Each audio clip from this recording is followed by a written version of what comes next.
성부와 성자와 성령의 이름으로 말씀드립니다. 샬롬. 네. 한 주간 잘 지내셨습니까? 네. 예수님의 부활의 은총과 평화가 우리 교우님들에게 충만하시기를 축원드립니다. 오늘 5월 1일이죠. 가정의 달이라고 부르는 5월을 우리가 맞이했습니다. 우리네 모든 가족들이 또 부활 신앙으로 더욱 굳건해지고 또 주님께서 주시는 참 평화로 우리의 가정이 평화롭고 좀 화목한 그런 가정이 되기를 간절히 소망합니다. 5월은 가정의 달뿐만 아니라 시골에서는 가장 바쁜 달이기도 합니다. 이제 본격적으로 가장 큰 일손이 필요한 그런 시기인데요. 5월 하면 제 기억으로는 며칠이 지금 이제 목요일입니다. 어린이날인데요. 저 시골 사람들은 어린이날이라기보다도 저 같은 경우는 5월 5일은 고추 심는 날, 저는 그렇게 늘 기억합니다. 왜냐면 지금이 고추 심을 때고요. 이제 고추 심기가 끝나면 또 모내기를 시작을 합니다. 그래서 어떻게 보면 농부에게서 그 벼를 심는다는 것은 가장 큰 농사인 것이죠. 그래서 이 봄에 우리가 뭐 고추도 심고 이것저것 많은 것들을 심고 벼를 심고 이게 보면 가을에 큰 대풍을 우리가 기다리는 것처럼 이제 우리 부활 신앙으로 거듭난 우리들도 큰 영적인 큰 결실을 바라보면서 이렇게 그 5월을 맞이해 나가시는 우리 교우님이 되시길 바라겠습니다. 오늘은 내가 나를 사랑하느냐라고 하는 그런 제목으로 말씀을 좀 나누고자 합니다. 오늘 말씀을 통해서 저희가 먼저 기억할 것은 시키는 대로 하여라 라고 하는 것입니다. 오늘 복음에서 보면 7명의 제자들이 티베리아 호수에 가 있습니다. 우리가 주로 알고 있는 것은 티베리아 호수라기보다는 우리는 갈릴리 호수라고 더 많이 우리가 알고 있는데요. 뭐 긴네렛 호수, 그래서 이름이 많이 있습니다. 그래서 가장 많이 불리던 것이 갈릴리 호수고, 그다음에 이제 티베리아 호수라고도 이렇게 불리는데요. 예수님이 십자가에서 돌아가시고 좀 세상에 무서워서 제자들이 전부 다 예루살렘에 있는 마가다라방에서 꽁꽁 숨어 있지 않았었습니까? 근데 그 부활하신 예수님을 이제 2번 목격하게 됩니다. 그래서 그런지 그들은 이 세상에 대한 두려움에서부터 어느 정도 벗어나서 그때부터는 조금씩 그 어떤 그 활동이나 움직이는 것이 좀 나아졌습니다. 언제 또 다시 부활하신 주님을 뵐지는 모르지 않습니까? 2번씩이나 뵀으니까 또 3번도 보고 싶지 않습니까? 그렇기 때문에 부활하신 예수님을 내가 보려면 어디를 가면 좋을까? 그죠? 그렇게 생각하지 않았겠습니까? 그래서 그들이 기억난 것은 바로 천사가 알려준 갈릴리에 가면 거기서 부활하신 예수님을 다시 만날 수 있지 않을까라고 하는 그런 기대 속에서 마가다락방에서 나와서 갈릴리 호숫가를 찾아온 것입니다. 마르코복음 16장 7절로 천사가 여인들에게 알려준 소식이죠. 자, 가서 제자들과 베드로에게 예수께서 전에 말씀하신 대로 그들보다 먼저 갈릴레아로 가실 것이니 거기서 그분을 만나게 될 것이다 라고 전하라. 그래서 부활하신 주님을 또 뵙고 싶으니까 그들은 그럼 어디로 가야 되지?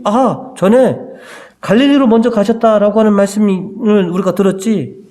그러니까 이 제자들은 갈릴레아 호숫가를 찾을 수밖에 없는 것이죠. 거기서 이제는 부활하신 예수님이 이제나 저제나 언제 또 다시 우리들에게 오실까라고 기다리지만 언제 오실지 모르시지 않습니까?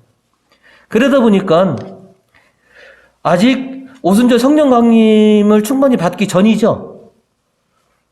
그러니까 부활하신 주님을 두 번을 뵙고 아직 성령으로 충만하지 않았으니 딱히 자신들이 무엇을 해야 할지 모르는 그런 시기란 말입니다. 그러다 보니까 우리도 그냥 맹 놓고 기다릴 수는 없지 않습니까? 그죠? 그러니까 베드로가 야, 왔으니 고기라도 잡아서 좀 먹어야 되지 않겠느냐. 그래서 고기를 잡으러 가자고 그렇게 말했을 것입니다. 오늘 복음 5절과 6절로 말씀을 보시면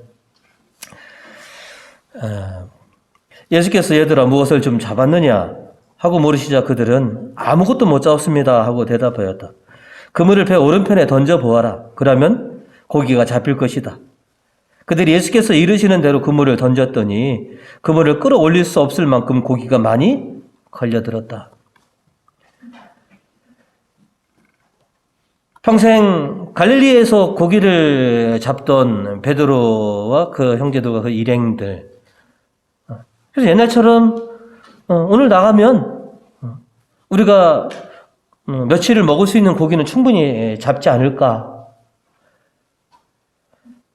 그런데 그런 생각과는 달리 고기를 잡을 수가 없었던 것이죠. 밤새 수고했지만. 그런데 새벽에서 예수님이 오셨는데 그들은 그때까지만 해도 예수님인 줄 모르신 거죠. 보니까 허탕치고 있어서 예수님께서 오른편에다가 그물을 던져라. 그래서 예수님께서 시키시는 대로 그물을 던졌더니 정말로 엄청난 고기를 잡게 되는 것이죠. 어떻게 보면 옛날 생각, 3년 전 생각나지 않았겠습니까? 베드로가 예수님을 처음 만난 곳이 어디입니까? 이제 바로 이 갈릴리 호수가였죠. 그때도 밤새껏 그물질을 했지만 한 마리도 못 잡았었죠. 그죠? 그때 예수님께서 뭐라고 하셨습니까? 깊은 데 가서 고기를 잡아라. 그래서 예수님께서 시키는 대로 정말로 깊은 데 가서 그물을 던졌더니 어마어마한 물고기를 잡아오지 않았습니까? 그 이후에 나를 따라라라고 해서 그때부터 베드로가 예수님의 제자가 되었습니다. 장소도 갈릴리이고 상황도 보면 한 마리도 못 잡고 그 그물질이 허탕쳤을 때 오늘은 오른편에다가 그물을 던져봐라 라고 했더니 정말로 큰 물고기가 153마리나 잡을 수 있는 그런 일이 벌어지더라는 것이죠. 그럼 우리는 문득 생각했을 겁니다. 내가 처음 예수님과 만났을 때도 이 상황이었는데 3년 지난 지금 부활하신 예수님께서 세 번째로 우리에게 오셔서 우리에게 똑같은 그런 상황이 일어나는 거구나. 예수님이 계시고 안 계시고의 차이가 이렇게 큰가?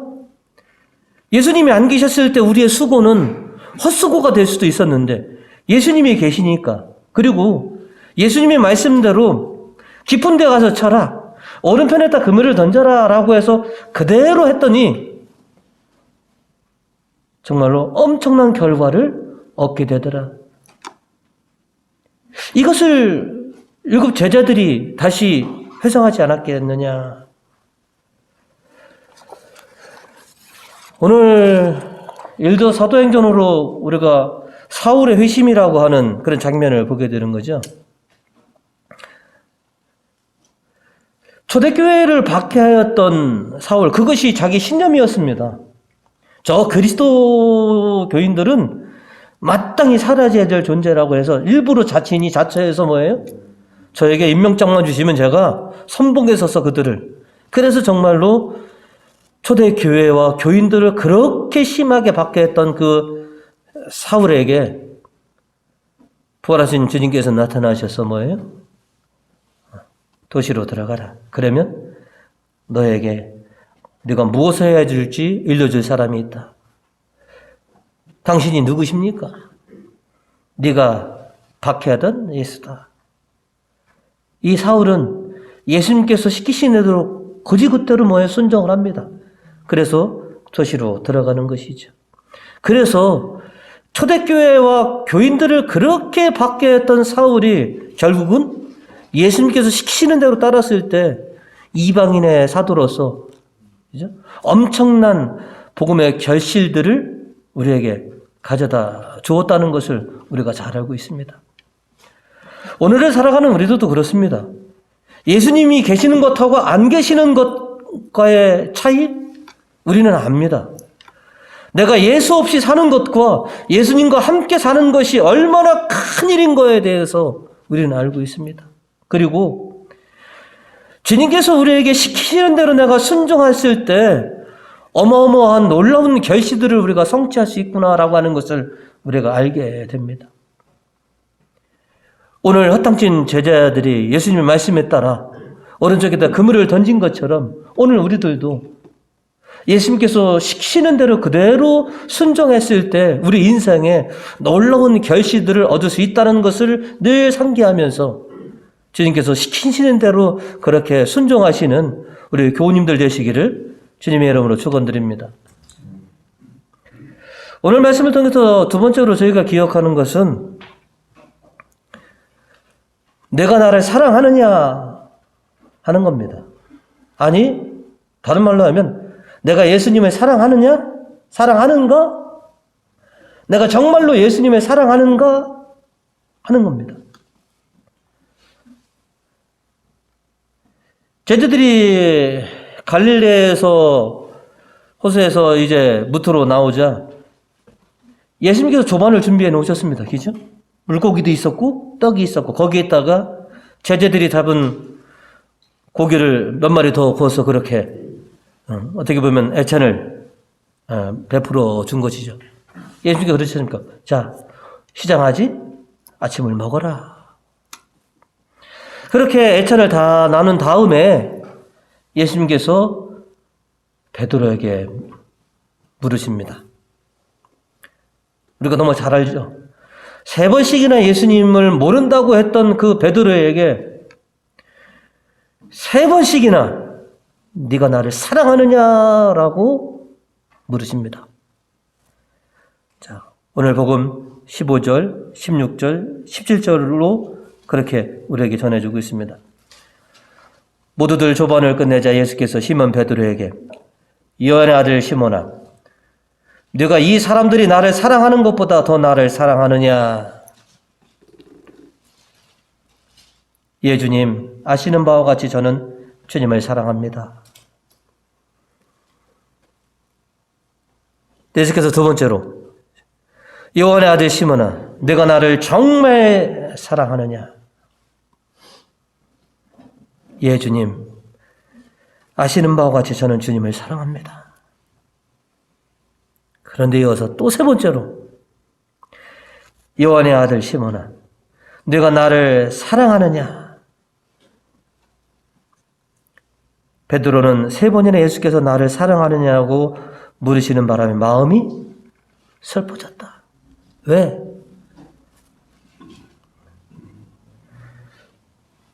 자, 그러나 주님께서는 모든 일을 다 알고 계십니다. 그러니 제가 주님을 사랑한다는 것을 모르실 리가 없습니다. 왜 예수님은 베드로에게 네가 나를 사랑하느냐라고 물으셨을까요? 우리라면 예수님이 베드로에게 우리가 뭐라고 물었을까요? 네가 왜 그때 나를 모른다고 했느냐라고 물어보고 싶지 않을까요?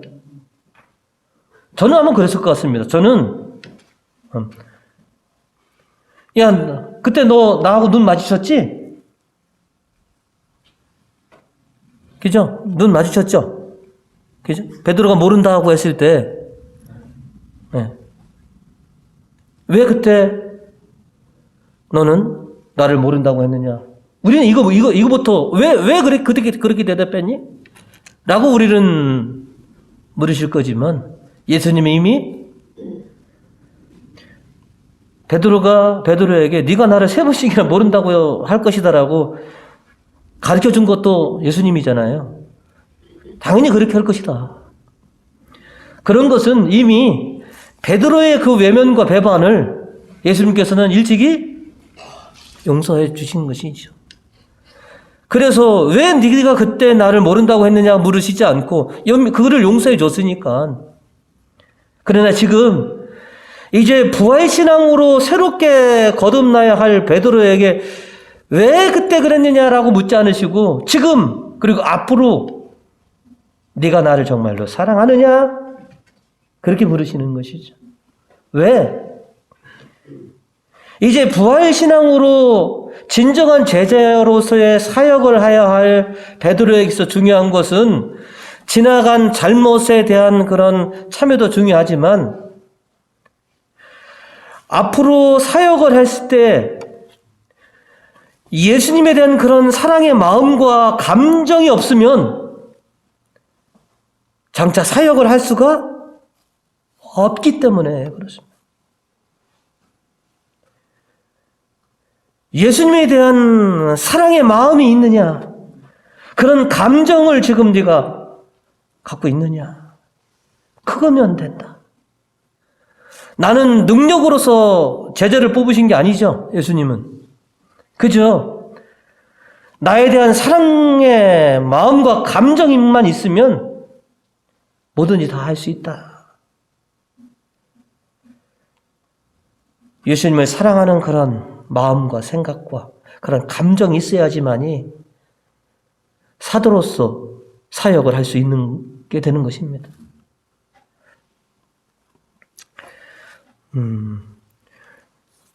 우리 자매님들에게 한번 여쭤보겠습니다.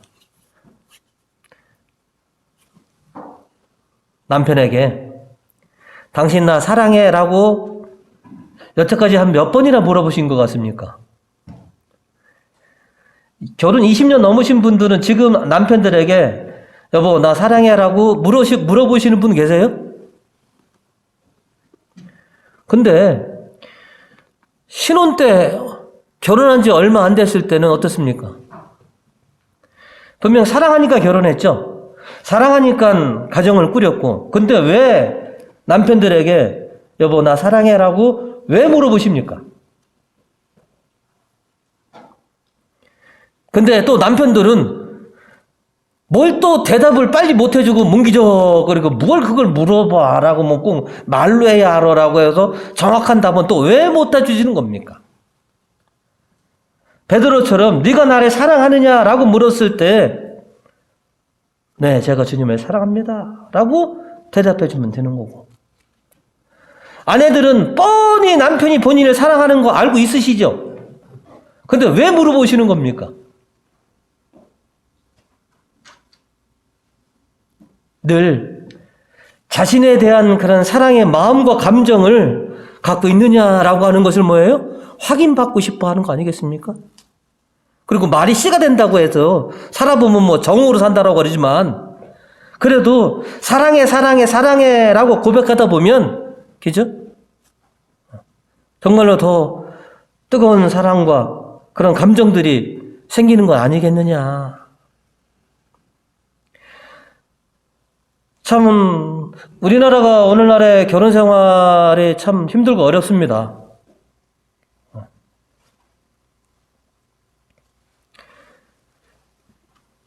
가정과 결혼 생활을 잘 유지해 나가려면 배우자 간의 사랑의 마음과 감정이 중요하다는 것을 우리가 압니다.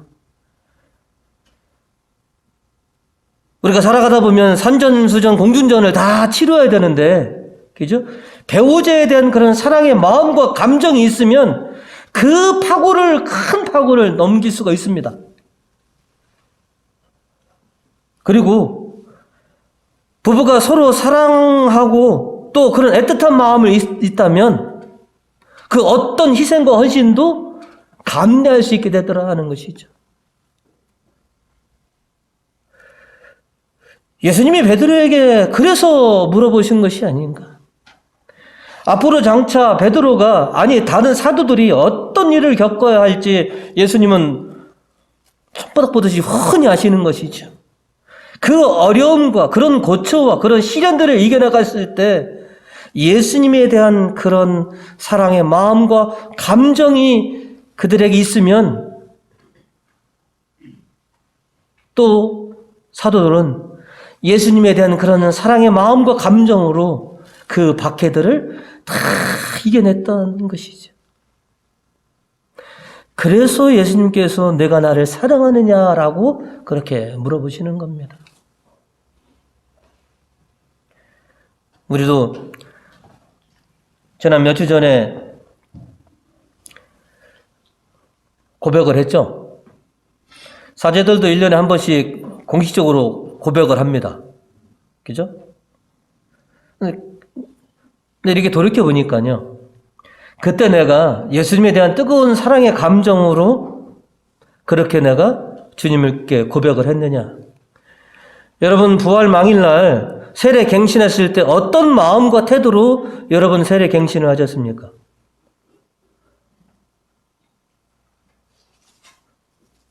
오늘 답은 하대로 불과 지난주에 견진 받으시면서 믿음의 고백을 하셨던 우리 두 분, 예수님에 대한 어떤 마음과 어떤 감정으로 지키겠습니다, 버리겠습니다, 따르겠습니다라고 믿음의 고백을 했느냐. 오늘 주님께서 우리들에게 오셔서 내가 나를 사랑하느냐라고 했을 때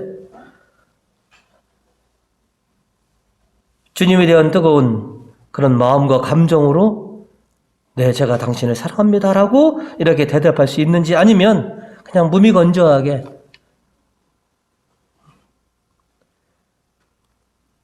그냥 건성으로 그래요, 사랑해요. 저도 그랬던 것 같습니다. 아내가 남편에게 당신 나 사랑해라고 하면 그런 사랑의 마음과 감정으로 대답하지 않고 그냥 그래요, 사랑해 라고 하지 않았습니까? 주님이 우리에게 요구하시는 것은 당신에 대한 그런 사랑의 마음과 감정을 계속 지키고 있어라. 박해의 순간에도, 어려움 속에서도 그 사랑의 마음이 있어야지만이 네가 내 제자로서 네가 감당해야 할 사역을 다 감당할 수 있을 것이다. 오늘날 대한민국의 이혼율이 세계 손가락에 들어가죠. 성격이 안 맞아서. 언제는 성격이 맞았습니까, 우리가? 성격 차이로? 여기서 50년 사신 분도 성격 안 맞으시죠? 70년 살아도 안 맞을 겁니다. 원래부터 성격 안 맞게 결혼했습니다. 중요한 것은 그 사랑의 마음과 감정인 것이죠. 그것이 식으면 그러면 위기인 것이고, 그것이 늘 따뜻하고 뜨거우면 어떤 일도 감내할 수 있습니다. 산전수전 공중전을 치더라도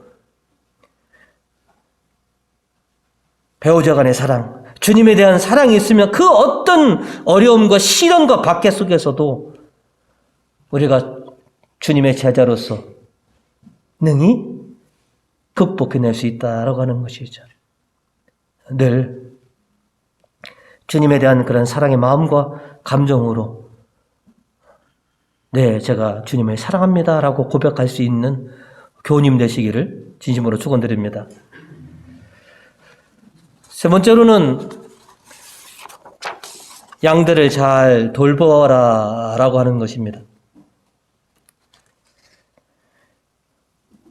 부활신앙으로 거듭나는 베드로에게 명령을 주십니다. 아니, 베드로뿐만 아니라 모든 사도들에게 주시는 명령입니다. 그것은 바로 당신의 양들을 잘 돌봐라. 이것도 3번씩이나 그러는 것이죠. 그죠? 15절로는 내 어린 양들을 잘 돌봐라. 16절에는 내 양들을 잘 돌봐라. 17절에는 또 내 양들을 잘 돌보아라. 어린 양이니까, 젖먹이 같으니까 애지중지 잘 돌봐야 되고, 두 번째로 돌보라고 하는 것은 모든 양들이 푸른 초장에서, 그죠? 큰 사고 당하지 않고 그들을 보호해주고, 늘 제때제때 먹을 그런 꼴을 먹도록 잘 인도하라라고 하는 것이고, 17절로는 내 양들을 돌보라고 하는 큰 양들도 덩치만 컸지, 영적으로는 뭐냐면 젖먹이 같은 양들이 많이 있다. 그러니 그 양들을 잘 돌보라 하는 것이죠. 부모로서 이렇게 보면 자식들이, 가족들이 양이죠. 그죠? 양들을 잘 돌보라 하면 신자들은 성직자들을 봅니다. 그죠? 근데 성직자들만 양을 돌보는 것이 아니라 우리 교우님들도 가정에서 돌봐야 될 양들이 있으시고, 내 모임이나 어떤 소속된 곳에서 내가 돌봐야 될 그런 양들이 있으시죠. 그 양들을 잘 돌보라라고 하는 것이죠. 제가 아시는 우리 교우님들을 보면 가족들 건수는 참 잘하시는 것 같습니다. 그리고 여러분의 기대한 만큼 아이들이 잘 그렇게 성장한 것 같고요.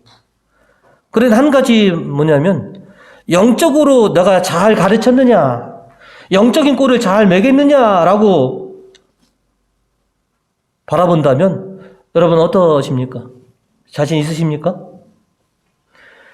내가 세상적으로는 넘부럽지 않을 만큼 그렇게 내 가족들을 케어했다라고 아마 다 자부심을 가져도 될 정도입니다. 근데 영적으로는 내가 양들을 잘 돌봤는지 여러분 평가해 보신다면 어떠십니까? 덩치만 컸지 아직도 영적으로 보면 젖도 못된 양들이 수없이 많이 있습니다. 세상적인 지혜는 굉장히 많이 있는데 영적인 지혜는 거의 없는 그런 양들이 너무 많이 있습니다. 그 양들을 어떻게 하실 겁니까?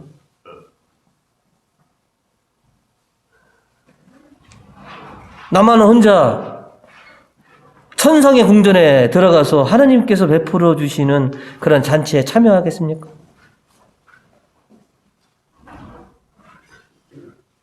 어떤 분들은 그러십니다. 주님께서 들어주신다면 차라리 내가 지옥에 가고, 그죠? 내가 천국 간다면, 자식은 지옥 가고 나는 천국 간다면 바꿔달라고 그러겠습니다 라고 하실 분들. 근데 그게 바꿔지나요? 예수님께서 왜 베드로에게 내 양들을 잘 돌보아라, 어린 양도 잘 보고 큰 양도 잘 돌보아라, 어린 양은 젖먹이 같으니까 잘 돌보고 아무것도 모르는 거니까 영육간에, 큰 양들은 육적으로는 덩치는 커졌는데 영적으로는 아무것도 모르는 그런 양일 수가 있으니 정말로 잘 케어해 주어라. 저는 그렇게 생각이 들었습니다. 아이, 쟤도 그래도 머리가 클만큼 컸는데요. 하지만 영적으로는 아직까지도 온전한 견진의 단계에 이루지 못한 그런 양들이 우리 주변에 많이 있습니다.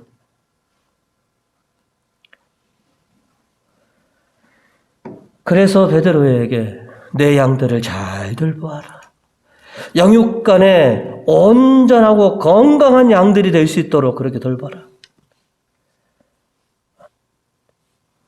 저도 우리 아이들이 세상적으로 건강하고 또 세상의 기준에 맞춰서 잘 됐으면 좋겠습니다.